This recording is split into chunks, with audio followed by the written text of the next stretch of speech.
What's up guys, Scotty here from the Blue Coconut family and welcome back to another City Skylines tutorial.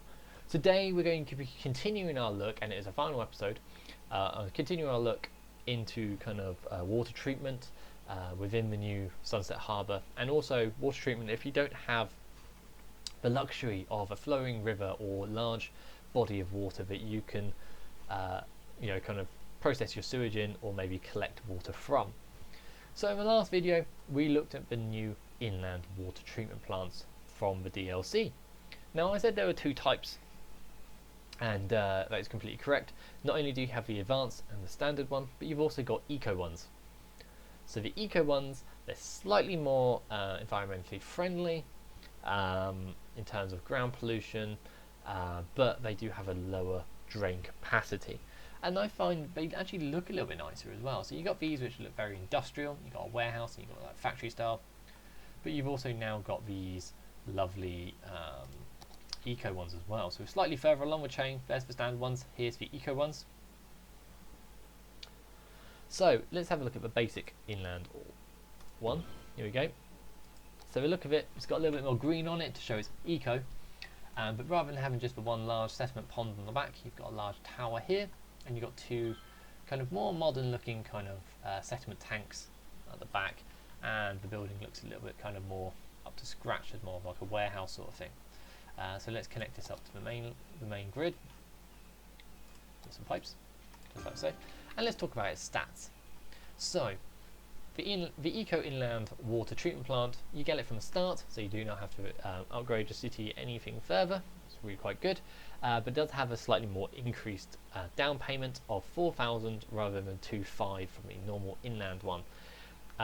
It has a slightly higher operating cost of 480 a week, but for the benefit you have a lower ground pollution of 45, so it's only just over double what the advanced one does of the normal one. So only just slightly double. This one is 20, this is 45. So for that kind of slight decrease, it's actually quite a decent kind of payoff.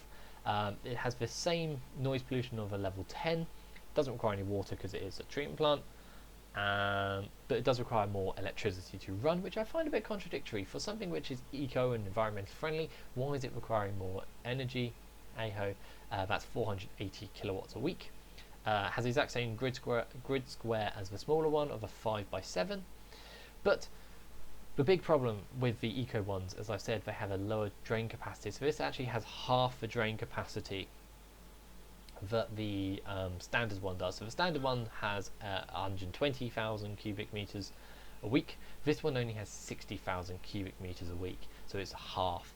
Now, it's not half the amount of pollution, it's actually under half the amount of pollution. So if you're looking for pollution, this is probably a better option for you, but it does cost a lot more.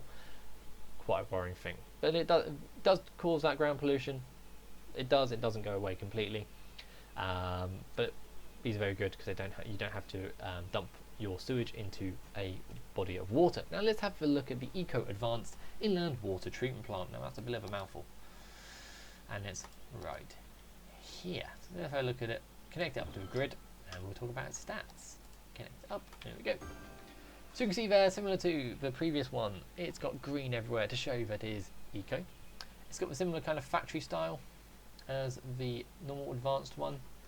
It's got these kind of large tanks here, rather than just the one on this.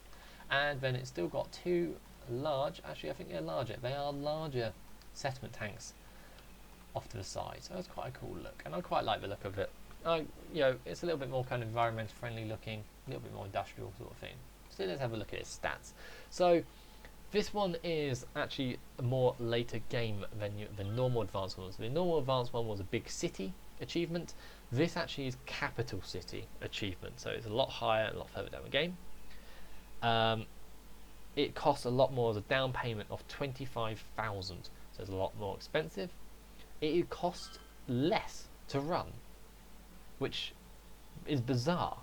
Now I don't fully understand this eco advanced inland thing because the stats don't make sense, and as we go through I'll sort of try and explain that.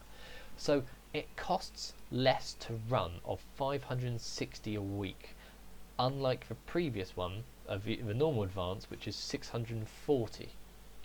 It produces a lot less ground pollution at 7, unlike 20 on the other one.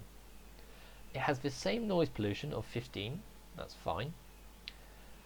Doesn't require water, but it has a much higher, and I mean considerably higher, electricity usage of 1,280 kilowatts. That's considerably higher. Same grid square. But here's the crazy thing. Unlike the other eco inland water treatment plant, where it has a lot lower drain capacity of half, this has exactly the same as the other advanced one.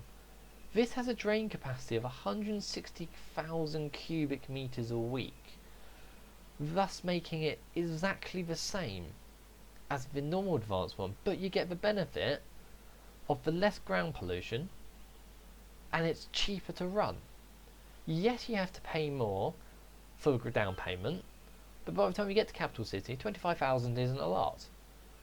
And yes, it requires a lot more electricity, but by the time you get to capital city, you have a lot higher and more advanced power solutions. So that doesn't make it much of an issue. So, as a conclusion, save your money and just build these. These are brilliant. These eco advanced inland water treatment plants are brilliant. They're cheaper to run, they have less ground pollution, and they have the exact same as the large advanced inland water treatment plant. It's fantastic. So yeah, that's my advice for you, and that's my quick tutorial on inland water treatment plants, and that pretty much wraps up this little mini divergent into water and sewage treatment within the new Sunset Harbour DLC.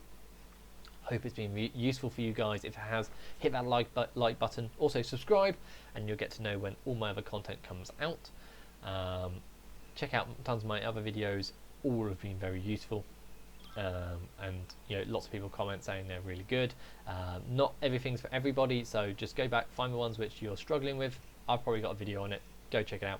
Pretty useful. So yeah, I've been Scully from Blue Coat and Family. Thank you very much for watching. I'll see you on the next video. Bye for now.